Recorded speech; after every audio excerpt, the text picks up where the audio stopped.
Hello YouTube, c'est une fois de plus Marie d'English for Frogs.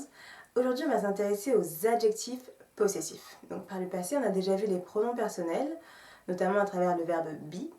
Aujourd'hui comme on a peu de temps, vous savez très bien que mes tutos ne durent jamais plus de 5 minutes, on va s'intéresser aux 3 personnes du singulier. Donc je, tu, il au singulier et elle au singulier.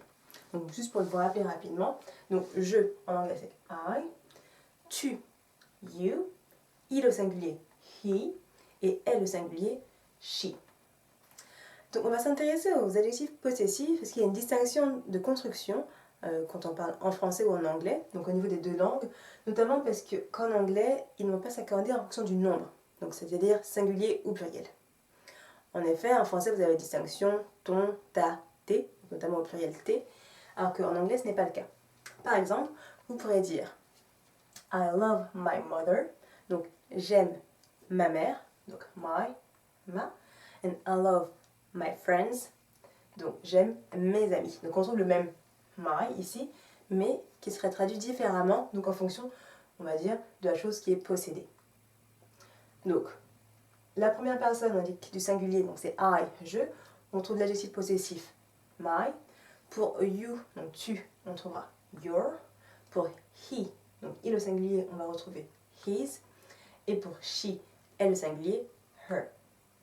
Donc si la première distinction est le fait qu'il ne s'accorde pas en nombre, on verra également qu'en anglais on va s'intéresser avant tout au possesseur, qu'il soit une femme ou un homme par exemple.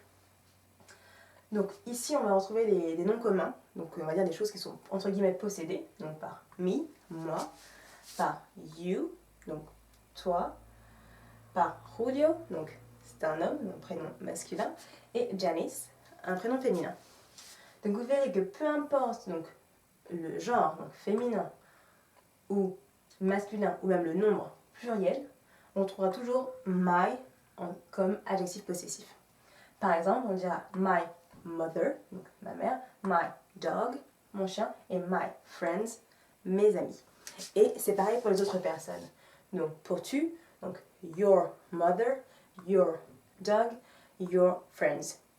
Donc ta mère, ton chien et tes amis.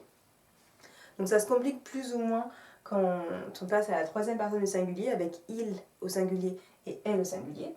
Donc on a bien vu que pour he au singulier, donc au singulier qui est il, on trouvera his.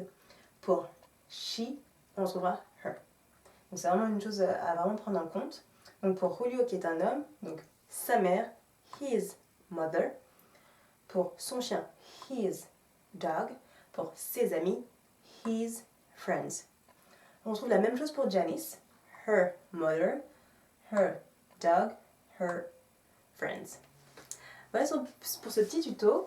Donc la prochaine fois, on pourra s'intéresser aux pronoms personnels it et bien sûr aux autres personnes de la conjugaison. Comme vous le savez, il y en a encore d'autres qui nous restent à passer en revue.